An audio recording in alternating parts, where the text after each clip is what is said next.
టీకాలంటే కేవలం పిల్లలకు మాత్రమే కాదు, పెద్దలకు కూడా అవసరమే. టీకాలను చిన్న వయసులోనే కాదు, పెద్ద వయసులోనూ తీసుకోవచ్చు. పెద్దలకే ప్రత్యేకించిన కొన్ని ప్రత్యేకమైన టీకాలు ఇవాళ మనకు అందుబాటులో ఉన్నాయి. సాధారణ ఫ్లూ జ్వరాలు మొదలుకొని ప్రమాదకరమైన హెపటైటిస్ ఇన్ఫెక్షన్ల వరకు ఎన్నో రకాల వ్యాధులకు ఇవాళ టీకాలు లభిస్తున్నాయి. టీకాలను చిన్నపిల్లల వ్యవహారంగా భావించకుండా పెద్దలు కూడా టీకాలను తీసుకుంటే భవిష్యత్ ఆరోగ్యాన్ని భద్రంగా కాపాడుకోవచ్చు. పిల్లల ఆరోగ్యాన్ని ఉపకరించే టీకాల గురించిన పూర్తి వివరాలని డాక్టర్ని అడిగి ఇప్పుడు తెలుసుకుందాం.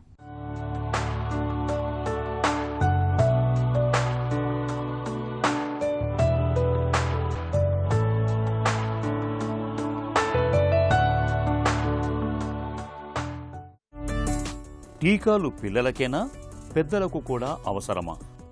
ఏజ్ పెరిగే కొద్దీ మన బాడీలో ఉన్న ఇమ్యూనిటీ స్లోగా వేర్ అండ్ టేర్ అవుతుంది. సో తగ్గే అవకాశం ఉంటుంది, తగ్గుతుంది. ఈ తగ్గే అవకాశం ఉంటుంది కాబట్టి మన బాడీలోని ఏజ్ అంటే 50-60 దాటే టైంకి చిన్నపిల్లలకి ఎలాగైతే తక్కువ ఇమ్యూనిటీ ఉంటుందో వాళ్ళకి ఎందుకైతే మనం టీకాలు ఇస్తామో, మనం ఇప్పుడు గమనించింది ఏంటంటే ఏజ్ లైఫ్ స్పాన్ పెరిగింది. ఇంతకుముందు 65-67 ఉన్న లైఫ్ స్పాన్ ఇప్పుడు 75 to 80 సర్వసాధారణంగా రీచ్ అయ్యే పరిస్థితి కనపడుతుంది.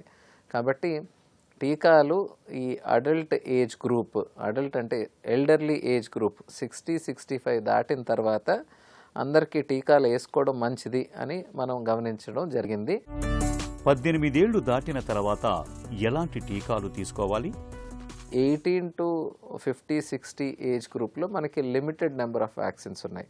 ఈ మధ్య గ్రూప్లో అంటే మిడిల్ ఏజ్డ్ యంగ్ అడల్ట్స్కి ఇమ్యూనిటీ స్ట్రాంగ్గా ఉంటుంది కాబట్టి వీళ్ళకి రెగ్యులర్గా వ్యాక్సిన్స్ ఏముండవు. కామనెస్ట్ వ్యాక్సిన్ టీడీ అని ఉంటుంది, tetanus and diphtheria booster dose.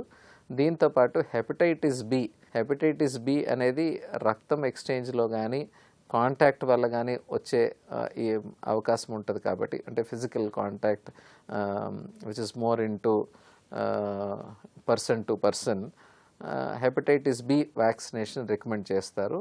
ఇది కాకుండా టైఫాయిడ్ వ్యాక్సిన్ కూడా ఇన్ఫెక్షన్స్కి ఇప్పుడు వచ్చినాయి. సో ఈ 18 to 50-60 ఇయర్స్ మధ్యలో రెగ్యులర్గా వాడేవి ఇన్ఫెక్షన్స్కి గురవ్వకుండా ఉండే వ్యాక్సిన్స్. ఒకటి ఇన్ఫ్లుయెన్జా, ఇంకోటి న్యూమోకోకల్ కొంతమందికి ఇస్తామండి. మెనింగోకోకల్ వ్యాక్సిన్ ఒకటి అడుగుతున్నారు, హెపటైటిస్ వ్యాక్సిన్ అడుగుతున్నారు, వారిసెల్లా వ్యాక్సిన్ అడుగుతున్నారు, ఇన్ఫ్లుయెన్జా వ్యాక్సిన్ అడుగుతున్నారు, and TD tetanus and diphtheria. ఈ వ్యాక్సిన్స్ మనకి ఈ పెద్దవాళ్ళకి ఇవ్వడం జరుగుతుంది.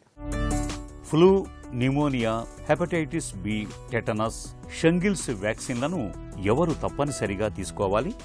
ఎవరు తీసుకోవాలి అంటే నేను అందరినీ తీసుకోమని చెప్తాను. ముఖ్యంగా అంటే 50 ఇయర్స్ దాటిన తర్వాత షింగిల్స్ వ్యాక్సిన్ అందరినీ తీసుకుంటే షింగిల్స్ వ్యాక్సిన్ ఇచ్చే బెనిఫిట్ 90% ఎఫికసీ ఉంటుందండి. ఈ షింగిల్స్ వస్తే ఒక ఇబ్బంది ఏంటి, మనకి చిన్న చిన్న సన్న కురుపులు నీటి బుడగల్లాగా రావడం, అది ఆ ఏరియాలో విపరీతమైన నొప్పి కాజ్ చేయడం. అయితే ప్రాబ్లం అది 1 వీక్ 10 డేస్ ఉండి వెళ్ళిపోయే ఇన్ఫెక్షన్ కాదు. ఇన్ఫెక్షన్ మీకు తగ్గిపోద్ది, కానీ షింగిల్స్ వెళ్ళిపోయిన తర్వాత కూడా పోస్ట్ హెర్పెటిక్ న్యూరాలజీ అంటారు. అంటే అది వచ్చిన భాగంలో విపరీతమైన నొప్పి ఆల్మోస్ట్ కొన్ని నెలల నుంచి సంవత్సరాల వరకు ఉండే అవకాశం ఉంటుంది. సో అది మనం వ్యాక్సిన్ తీసుకోవడం వల్ల దాన్ని ఇంచుమించు సుమారు అరికట్టే అవకాశం ఉంటుంది. నెంబర్ 1. నెంబర్ 2, దేర్ ఆర్ కొన్ని ఆర్టికల్స్, కొన్ని జర్నల్స్ పబ్లికేషన్స్లో షింగిల్స్ వ్యాక్సిన్ తీసుకోవడం వల్ల ఫ్యూచర్లో పేషెంట్స్కి ఆల్జీమర్స్, డిమెన్షియా వచ్చే అవకాశం తగ్గుతుంది అని కూడా ఒక ప్రముఖ జర్నల్లో పత్రీకరించబడింది. షింగిల్స్ కాకుండా ఇప్పుడు మనం న్యూమోకోకల్ గురించి మాట్లాడాం. 65-70 ఇయర్ ఓల్డ్ ఏజ్ మనిషికి న్యూమోకోకల్ నిమోనియా ఒకసారి వస్తే సింపుల్గా మనం ట్యాబ్లెట్స్ వాడి 5 రోజుల్లో తగ్గిపోయే లెవెల్ నుంచి చాలా సీరియస్ అయ్యి ఐసీయూలో వెంటిలేటర్ మీదకి వెళ్ళే పరిస్థితి దాకా ఏ కోవకన్నా చెందే అవకాశం ఉంటుంది. ఇలాంటి పేషెంట్స్కి మనం ముందుగానే న్యూమోకోకల్ వ్యాక్సిన్ ఇచ్చినట్లయితే ఆల్మోస్ట్ మనం ఐసీయూ అడ్మిషన్ కానీ హాస్పిటల్ అడ్మిషన్ 70-90% అరికట్టే అవకాశం ఒక సింపుల్ వ్యాక్సిన్కి ఉంటుందండి. కాబట్టి వ్యాక్సినేషన్స్ పెద్దవాళ్లలో చాలా సీరియస్గా తీసుకోవాలి అనేది మేము సూచిస్తున్నాం. షుగర్, గుండె జబ్బులు, కిడ్నీ సమస్యలు ఉన్నవారికి వ్యాక్సిన్లు ఎంత ముఖ్యమైనవి? డయాబెటీస్ అయి ఉండొచ్చు, క్యాన్సర్ అయి ఉండొచ్చు, heart related are kidney related దీర్ఘకాలికంగా ప్రాబ్లమ్స్ ఉన్నవాళ్ళు, సింపుల్గా చెప్పాలి అంటే వాళ్ళకు ఆల్రెడీ ఎగ్జిస్టింగ్ ప్రాబ్లమ్స్ ఉండడం వల్ల వాళ్ళ బాడీలో ఇమ్యూనిటీ మిగతా వాళ్ళతో పోల్చుకుంటే, అంటే వాళ్ళ ఏజ్ గ్రూప్ వాళ్ళతో పోల్చుకుంటే ఇంకా తక్కువ ఉంటుంది. సో డయాబెటీస్ ఉంది, లేకపోతే ఓల్డ్ హిస్టరీ ఆఫ్ క్యాన్సర్ ఉంది, లేకపోతే kidney problem, adult polycystic kidney disease ఉంది, లేకపోతే సీకేడీ ఉంది, ఇలాంటి పేషెంట్స్ అందరికి కూడా వీళ్ళకి తరచుగా ఇన్ఫెక్షన్స్ రాకుండా ముందుగానే మనం వ్యాక్సినేషన్స్ ఇవ్వడం వల్ల వాళ్ళ హెల్త్ని మనం బాగా కాపాడుకునే అవకాశం ఉంటుంది. ఒకసారి చిన్నప్పుడు టీకాలు తీసుకున్నా పెద్దయ్యాక బూస్టర్ డోసులు అవసరమా? బూస్టర్ డోస్ అని మనం అర్థం చేసుకోవాల్సింది ఏంటంటే, కొన్ని టీకాలు మనం ఒకసారి ఇస్తే లైఫ్ లాంగ్ బాడీలోని ఇమ్యూనిటీని మెయింటైన్ చేసే అవకాశము, సామర్థ్యత ఆ టీకాలకు ఉంటుంది. కొన్ని టీకాలు మనం ఇచ్చిన తర్వాత 10 ఇయర్స్కి 15-20 ఇయర్స్కి ఆ ఇమ్యూనిటీ సరిపోయినంత ఉండకపోవచ్చు. కాబట్టి అది మనం గమనించుకున్నట్లయితే కొన్ని టీకాలు మాత్రం ఈ బూస్టర్ డోస్, ఇందాక మీకు టీడాప్ అని చెప్పాను. టీడాప్ అనేది టెటనస్, డిప్తీరియా, ఎసెల్యులార్ పర్టిసిస్, ఇది మనకు చిన్నప్పుడు ఇస్తారు. కానీ మళ్ళీ పెద్దవాళ్ళు అయిన తర్వాత టీడీ అని చెప్పి ఎవ్రీ 10 ఇయర్స్కి బూస్టర్ డోస్ ఇవ్వడం జరుగుతుంది. అలాగే ఇప్పుడు హెపటైటిస్ బి కూడా చిన్నప్పుడు మనకి ఎప్పుడో ఇచ్చుంటారు, తర్వాత వర్క్ ప్లేస్లో ఎక్కడన్నా ఇచ్చుంటారు.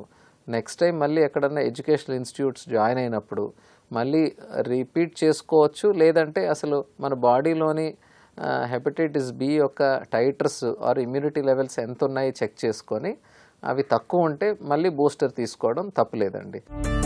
ఆరోగ్యంగా ఉండేందుకు వయసును బట్టి పెద్దలు తీసుకోవాల్సిన వ్యాక్సిన్ల షెడ్యూల్ ఏంటి?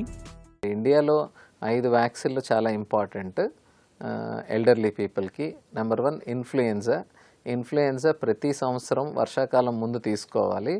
ఇన్ఫ్లుయెన్జా కాకుండా pneumococcal and Shingrix and hepatitis B and Tdap. So ఈ షింగ్రిక్స్ ఇందాక మనం మాట్లాడుకున్నట్లు షింగిల్స్ వ్యాక్సిన్ అండి. ఇది కాకుండా న్యూమోకోకల్ మళ్ళీ నిమోనియా గురించి ఇస్తాము. ఇది కాకుండా హెపటైటిస్ బి అండ్ టీడీ, ఈ 5 వ్యాక్సిన్లు కంపల్సరీ పెద్దవాళ్ళకి అందరికీ గవర్నమెంట్ అడల్ట్ ఇమ్యునైజేషన్ షెడ్యూల్ ప్రకారం మనం ప్రోగ్రామ్ చేయబడిన వ్యాక్సిన్స్. ఒక చిన్న జాగ్రత్త పెద్ద లాభాన్ని తెచ్చిపెడుతుంది. పెద్ద వయసులో టీకాలు మనకు సరిగ్గా ఇలాగే తోడ్పడతాయి. తీవ్ర దుష్పరిణామాలకు దారితీసే ప్రాణాపాయాన్ని తెచ్చిపెట్టే ఇన్ఫెక్షన్లను సైతం మట్టుపెడతాయి. వయసుతో పాటు అందుబాటులో ఉన్న టీకాలను ఎప్పటికప్పుడు తీసుకుంటూ ఉంటే మన ఆరోగ్యం బేషుగ్గా ఉంటుంది.